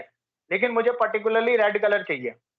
आई वॉन्ट टू नो कि रेड कलर की कितनी एमिट हुई है। That is called emissive power corresponding to red colour wavelength. Yes और नो? क्लियर है बच्चे? Yes, sir. Yes, sir. That is what I mean of emissive power. इसे E lambda से डिनोट करते हैं एमिसिव पावर को। चलो ठीक है, इतना नोट कर लो। ये थी important terms related to our sir topic. आप वो क्या बता रहे थे 400 नैनोमीटर की पर यूनिट एरिया? हाँ, ये लिखा हुआ है पर यूनिट एरिया पर सेकेंड, यानी किसी भी बॉडी के यूनिट एरिया से 1 सेकेंड में कितनी एमिशन होती है उस पर्टिकुलर वेवलेंथ की। पूरी बॉडी का सरफेस ले लो, मान लो पूरी बॉडी का सरफेस है, इसके इतने से एरिया को मैंने 1 मीटर स्क्वायर ले लिया, ये बन गया यूनिट एरिया। अब देखते हैं 1 सेकेंड के अंदर यहां से कितनी 400 नैनोमीटर वाली वेवलेंथ एमिट हो रही है in 1 second from 1 metre square area. How much 400 nanometre radiations are emitted, that is called emissive power corresponding to 400 nanometre. Total निकालनी है तो मुझे इसके जैसे और एरियाज लेने पड़ेंगे इस बॉडी के ऊपर, उन सबको ऐड करूंगा, then I get the total emissive power. But ये एमिसिव पावर होती है पर यूनिट एरिया। ठीक है, क्लियर है? हाँ जी। पूरे सरफेस से तो पता नहीं कितनी ज्यादा निकल जाएंगी, पर हम पर यूनिट एरिया चेक करते हैं, फॉर यूनिट एरिया कितनी एमिट हो रही है। क्लियर है ना? यस और no? Yes, Yes, sir. sir. तो ये चीज है अपने पास एमिसिव पावर पूरे सरफेस से। अगर पूरे सरफेस से निकालनी है तो एक टर्म और डिफाइन कर लो, उसको बोलते हैं टोटल एमिसिव पावर। पूरे सरफेस से देखनी है तो उसको बोलते हैं total emissive power which is E, और उसको हम लोग डिफाइन करते हैं इंटीग्रेशन। अगर हम ई लैम्डा की इंटीग्रेशन कर दें लैम्डा के रिस्पेक्ट में फ्रॉम 0 टू इंफिनिटी, मतलब जितनी भी बॉडी का सरफेस है, मान लो बॉडी का सरफेस इंफिनिटी तक फैला हुआ है, मतलब नॉट सरफेस, वेवलेंथ है, ये जो लिमिट्स हैं ये वेवलेंथ है, लैम्डा 0 से लेके इंफिनिटी तक, वो जितनी भी सारी वेवलेंथ वो एमिट कर रहा है 0 से लेके इंफिनिटी तक, अगर सबका टोटल ले लें that is called total emissive power. Integration का मतलब तो आप समझते ही हो। ठीक है बच्चे, यस और नो? तो Yes, ये sir. मैंने ऐसे ही बता दिया, मेन यही थी अपने पास, ये टर्म्स थी। सुनाओ आगे हम लोग बढ़ते हैं। इसकी अपनी इतनी ज्यादा जरूरत नहीं है, एमिसिविटी आपको खाली डेफिनेशन क्लियर होनी चाहिए। यहां तक हो गया सबका? यस और नो? हो गया? सर ये भी करनी है टोटल एमिसिव पावर? आपने पूछ लिया तो मैंने बता दिया, वैसे इसकी जरूरत नहीं है। ठीक है, मतलब अगर आपको टोटल एमिसिव पावर निकालनी है कि जितनी कितनी सारी वेवलेंथ 0 से लेके इंफिनिटी तक जितनी भी वेवलेंथ आ रही हैं सबका कुल मिलाकर टोटल, दैट इज ई। सारी वेवलेंथ को काउंट कर लो। किसी पर्टिकुलर वेवलेंथ पे रहना है तो ई लैम्डा, किसी पर्टिकुलर वेवलेंथ के लिए निकाल रहे हो तो ई लैम्डा, सारी वेवलेंथ के लिए निकाल रहे हैं तो टोटल ई है। क्लियर है? यस और नो एवरीवन? रब कर दें इतना, चलें आगे। Yes. तो these Yes, are the sir. important terms. Okay, these are some important terms. आगे हम लोग बात करेंगे नए लॉ की जिसको बोलते हैं स्टीफन्स लॉ। अब हम लोग बात करेंगे नया लॉ, हेडिंग लगाओ Stefan's law.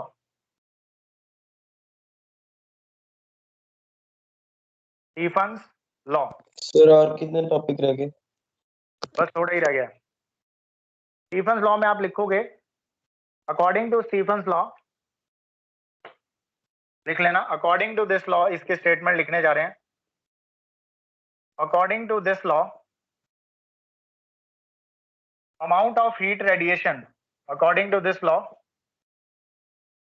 amount of heat radiation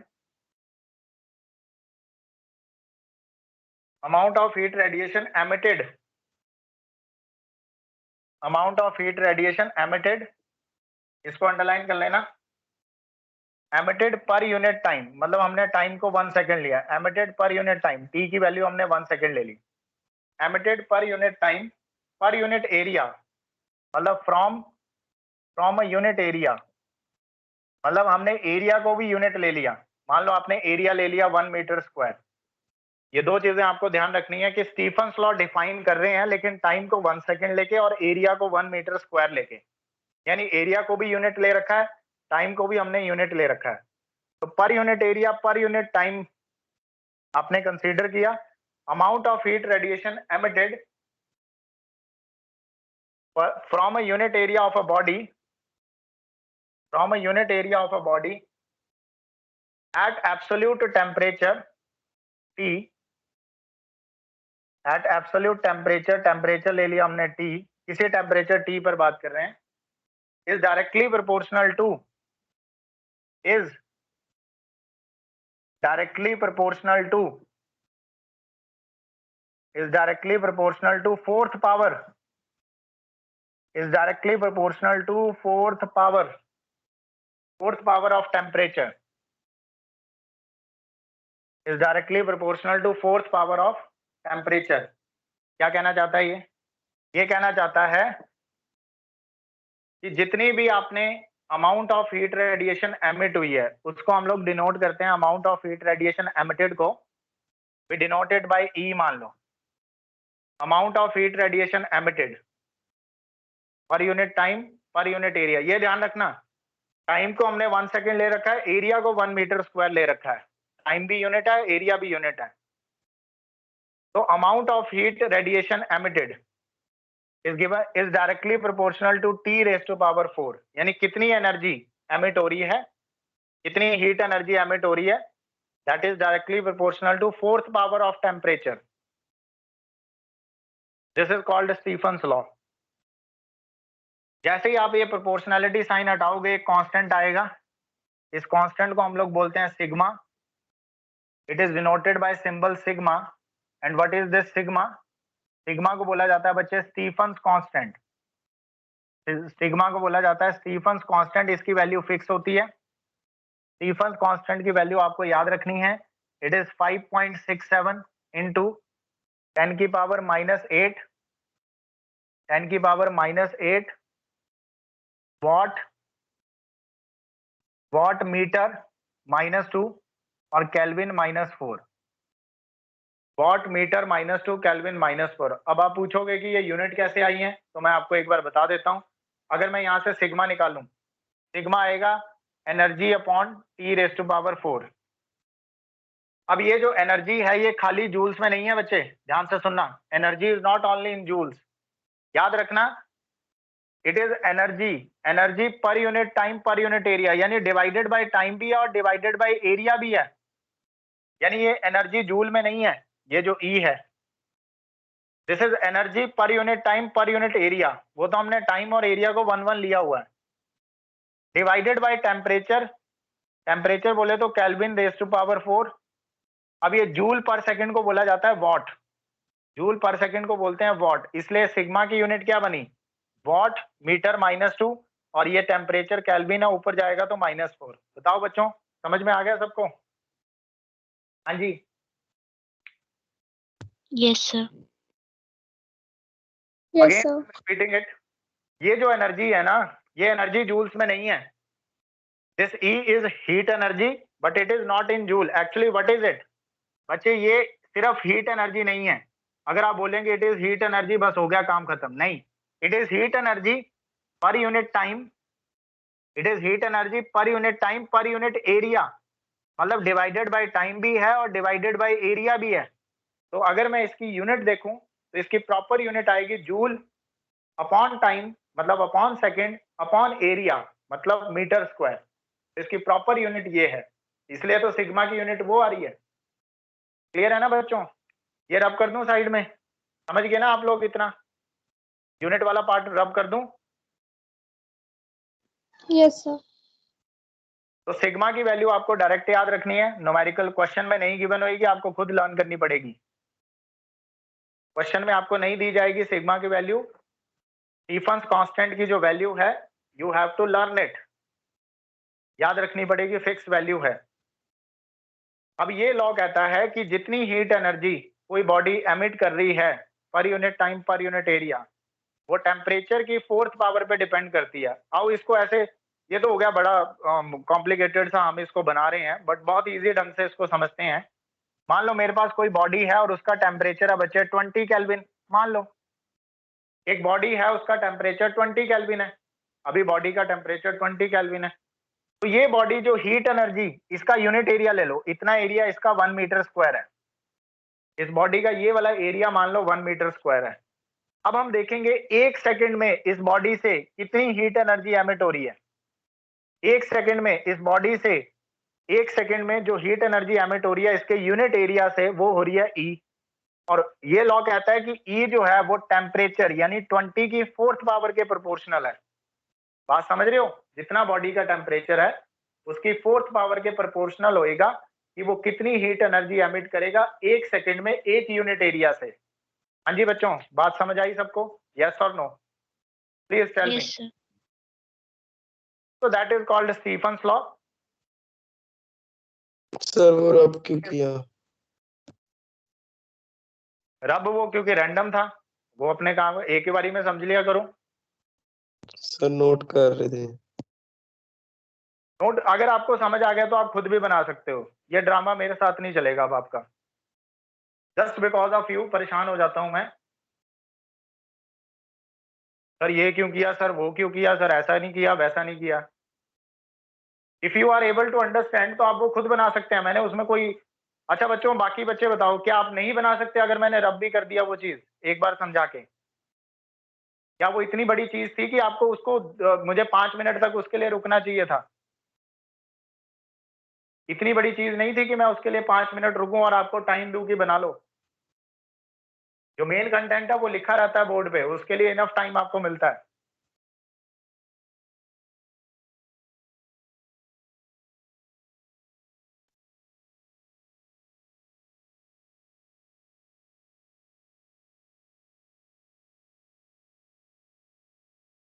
हाँ जी स्टूडेंट्स, यहाँ तक हो गया सबका?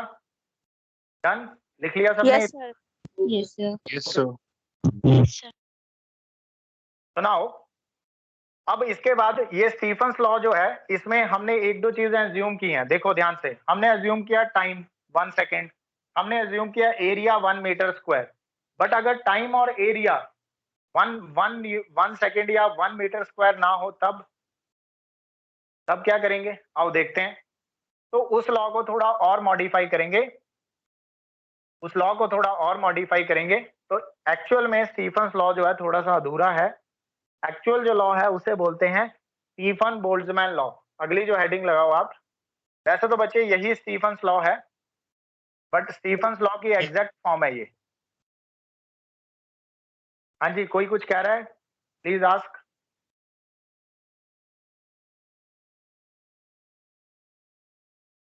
Yes, anyone students?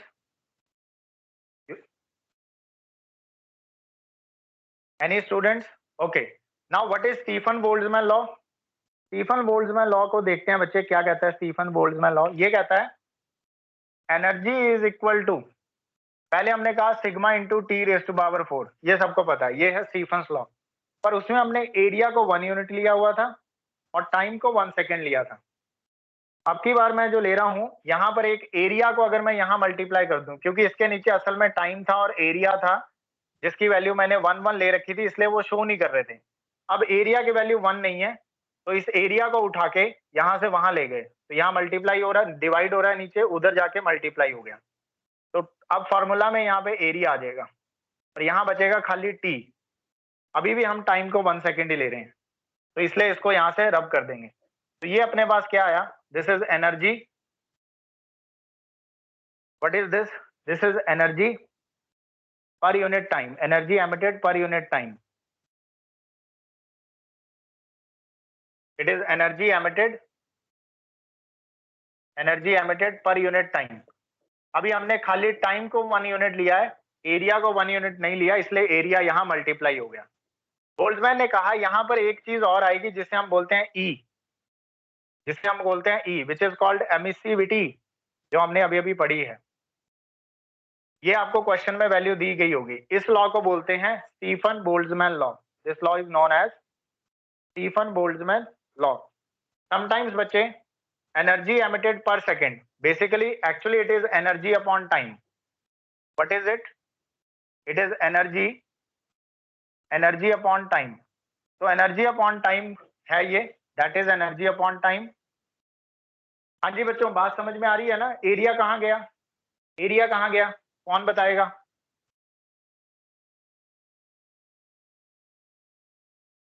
बेटा इस लॉ में एरिया भी नहीं है, टाइम भी नहीं है, पर यहाँ इस लॉ में एरिया आ गया। ये एरिया कहाँ से आया, कौन बताएगा? और क्यों आ गया? एरिया की वैल्यू 1 से ज्यादा है। Sir, it is in the previous case, it was energy per unit time per unit area. Stefan's law था energy per unit time per unit area, लेकिन ये जो लॉ है Boltzmann law, Stefan Boltzmann law, ये है सिर्फ energy per unit time, area नहीं है। तो एरिया वहां इसलिए आ गया। और साथ में इसने एक टर्म और इंट्रोड्यूस कर दी, और वो टर्म क्या थी? वो टर्म थी एमिसिविटी। चलो उसके बारे में तो आप ज्यादा नहीं करेंगे। तो एनर्जी पर यूनिट टाइम रह गया। ये एनर्जी पर यूनिट टाइम को एक चीज बोलते हैं, it is also called power radiated. तो बच्चे आपने वर्ड देख के घबराना नहीं है।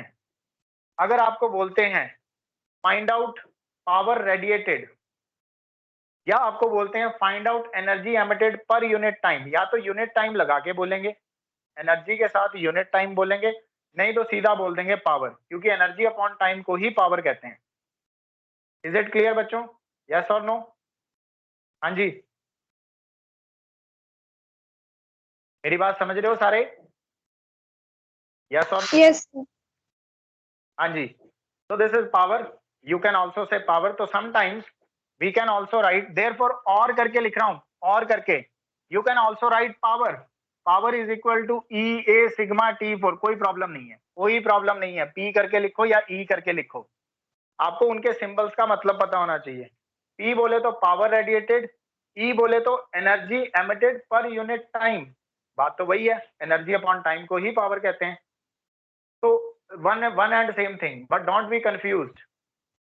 ठीक है? Don't say this E is only energy. It is not only energy. It is energy per unit time. And in the last case, it was energy per unit time per unit area. मैं इतना ज्यादा focus इस पे, इतना ज्यादा emphasise इसलिए कर रहा हूं क्योंकि इस चीज में कंफ्यूजन होती है। So that is why I am writing each and everything along with that. तो क्लियर है ना students? And what about this E? यहां पर बच्चे जो E है ये भी लिख लो। E को बोलते हैं emissive power, that you know very well. It is called emissive power. ये गिवन ही होती है बॉडी में। एमिसिव पावर किसी भी बॉडी की 0 से लेके 1 के बीच में होती है बच्चे। किसी भी बॉडी की एमिसिव पावर जो है 0 से लेके 1 के बीच में होती है, और ब्लैक बॉडी के लिए ये वैल्यू 1 होती है। नॉर्मली ये 0 से 1 के बीच में होती है, और ब्लैक बॉडी E की वैल्यू जो है हम 1 ले लेते हैं। तो जो लॉ इन्होंने डिफाइन किया था स्टीफन्स लॉ, वो ब्लैक बॉडी के लिए डिफाइन था, और इसलिए उसने E की वैल्यू को भी 1 ले रखा था। बट ज्यादातर प्रैक्टिकल लॉ क्या है? स्टीफन्स लॉ ज्यादा प्रैक्टिकल है? अब मुझे ये बताओ, ये लॉ ज्यादा प्रैक्टिकल है या फिर जो हमने अभी लिखा है? क्योंकि ये लॉ तो ब्लैक बॉडी के लिए था, क्योंकि उसके लिए E की वैल्यू को भी 1 ले लिया, एरिया को भी 1 ले लिया, तो यही बनेगा। बट जो मोर प्रैक्टिकल लॉ है जिसमें E की वैल्यू 1 नहीं है बल्कि किसी और बॉडी के लिए यूज कर रहा है वो, तो अगर कोई और बॉडी होती अदर देन ब्लैक बॉडी तो उसकी वैल्यू 1 से कम रहेगी, and that will be given in the question. So accordingly this is the correct law and you can say that complete law. तो आप स्टीफन बोल्ट्जमैन लॉ के आगे heading लगा दो कंप्लीट। आप हेडिंग लगा दो कंप्लीट स्टीफन्स लॉ कह सकते हो इसे आप। मतलब जो स्टीफन्स लॉ की कंप्लीट फॉर्म है वो है स्टीफन बोल्ट्जमैन लॉ। ये तो थोड़ा आधा अधूरा है। ये वाला जो लॉ है जिसे हम सिंपल स्टीफन्स लॉ कहते हैं, ये खाली ब्लैक बॉडी के लिए था, लेकिन in general for each and every body we have Stefan Boltzmann law, जिसके लिए ई की वैल्यू जो है 1 से कम रहेगी किसी बॉडी के लिए। हाँ जी स्टूडेंट्स, क्लियर है ना? यस और नो? बताओ मुझे। Excuse me, हाँ जी please. Yes. Sir black body के लिए एमिसिव पावर 0 होनी चाहिए। ब्लैक बॉडी के लिए एमिसिव पावर 0 होनी चाहिए। Total emissive power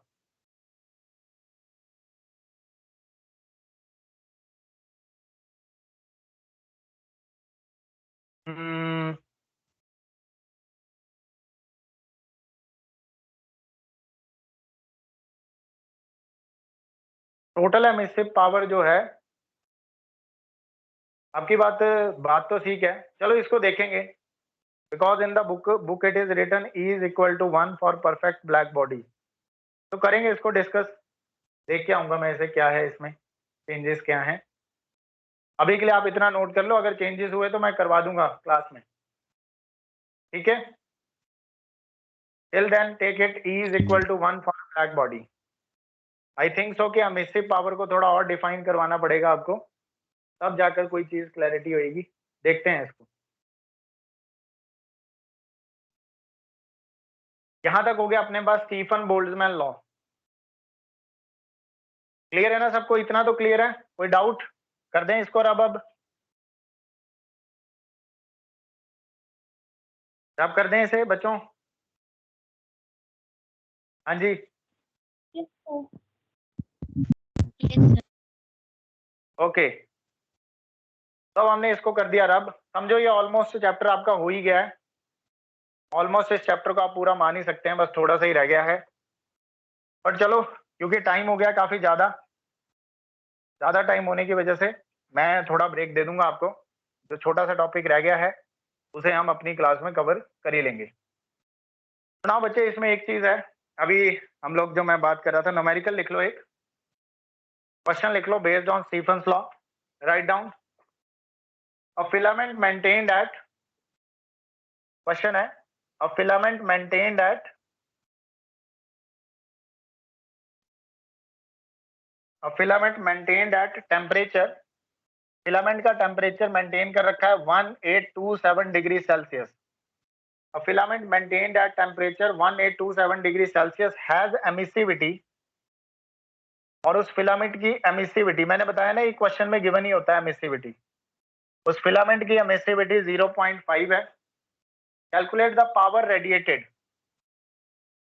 calculate.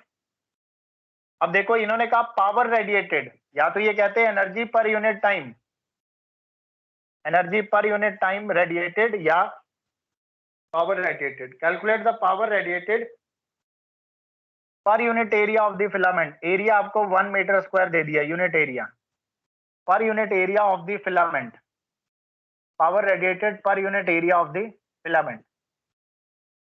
तो बच्चे क्वेश्चन में क्या क्या डाटा गिवन है समझ लेते हैं। डाटा ये गिवन है कि जो टेम्परेचर है बॉडी का वो है 1827 डिग्री सेल्सियस। इसको केल्विन में कन्वर्ट करेंगे, 1827 प्लस 273, तो ये आंसर अपने पास आएगा 2100 केल्विन। एक तो अपने को टेम्परेचर गिवन है। टेम्परेचर के अलावा बच्चे हमें एमिसिविटी दे रखी है 0.5। एक अपने को पर यूनिट एरिया, यानी कि अपने को एरिया की वैल्यू दी हुई है 1 मीटर स्क्वायर, और आपको निकालनी है पावर रेडिएटेड। तो पावर रेडिएटेड का फॉर्मूला लगा दो बच्चे। Power radiated is equal to emissivity into area into sigma into T raise to power 4। Sigma की वैल्यू आप सभी को पता है, it is 5.28 into 10⁻⁻8 watt metre -2 kelvin -4। तो अगर मैं ये सारी वैल्यूज इसमें पुट कर दूं, हाँ जी बच्चों समझ आ रहा है? एक बार बताओ, क्वेश्चन जो लिखा वो समझ आया Yes, sir. सबको? Yes. Yes, sir. 5.67 है सर वैल्यू सिग्मा की। हाँ 5.67 है, इसको चेंज कर लो, इट इज 5.67, याद कर लेना अच्छे से। 567 देखो ऐसे ही याद हो जाएगा, 5 6 7 एक लाइन में ही है, और पावर है 8। 5.67 इंटू 10⁻⁻8। ये सारी वैल्यू जब आप इस फॉर्मूला में पुट करोगे, ई की वैल्यू है 0.5, एरिया की वैल्यू है 1, सिग्मा की वैल्यू है बच्चे 5.67 इंटू 10⁻⁻8, और टेम्परेचर की वैल्यू है 2100 whole power 4. So on solving this, the amount of power radiated by that body will come out to be 5.5 into 10 raised to power 5. Power क्या होता है? Energy what per metre square. इसकी हम खाली, क्योंकि ये पावर रेडिएटेड है तो इसकी यूनिट खाली वॉट रहेगी. Energy per unit time. Per unit area इसलिए लिखा हुआ था ना उन्होंने, डिवाइडेड बाय मीटर स्क्वायर इसलिए लिख दिया क्योंकि area power radiated per unit area निकालना है, इसलिए ये लगा देते हैं कि आपने एरिया यूनिट ले लिया इसलिए यहाँ मीटर स्क्वायर लगा दो. That is your choice. If you want to mention it watt per meter square, that is also correct. And if you want to mention only watt, so that is also correct. Sir क्यों, लेकिन यहाँ पे metre square तो necessary होगा ना, क्योंकि area आ रहा है. मैं बताता हूँ. P का मतलब बन जाएगा पावर. अगर मैंने खाली वॉट लगाया तो इट मीन्स पावर रेडिएटेड. अगर मैं वॉट पर मीटर स्क्वायर लगाऊं इसका मतलब है power radiated per unit area. थोड़ा मतलब चेंज हो जाएगा, बाकी मतलब एक ही बात है. समझ आ गई बात? अभी मैंने वॉट लिखा है, वॉट का मतलब खाली इतना है, पावर रेडिएटेड, बस. अगर मैं वॉट पर मीटर स्क्वायर लगा दूं तो वो बन गया power radiated per unit area. ठीक है? क्वेश्चन में अगर power radiated per unit area पूछा है तो बेटर है कि आप ऐसे करके लिखो. क्लियर है? समझ में आ गई बात सबको? हाँ जी.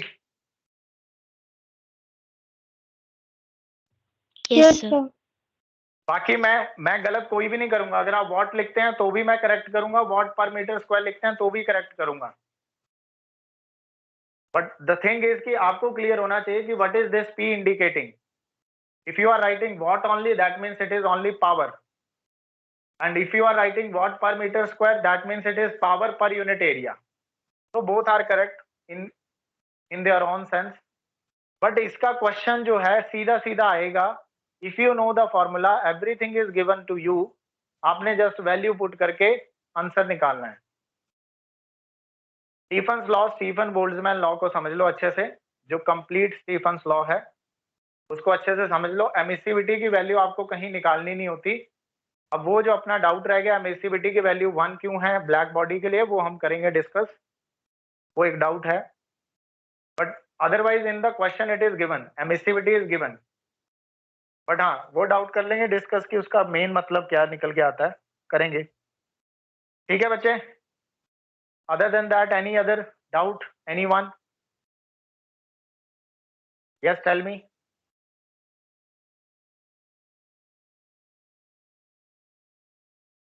हाँ जी students, tell me any other doubt. No, sir. No. No, sir. No. So I think so कि this is enough for today because more than one and a half hour class. So it will take 20 minutes more to cover the last topic. We have to draw a graph. एक graph बनाना है और एक statement लिखनी है. Then this chapter is over. So that we will do in our class, normal regular class. Okay? तो यहीं तक करते हैं बच्चों. Thank you everyone. Thank you. Thank you, sir. Thank you, sir. Thank you, sir. Thank you, sir. Thank you. Go.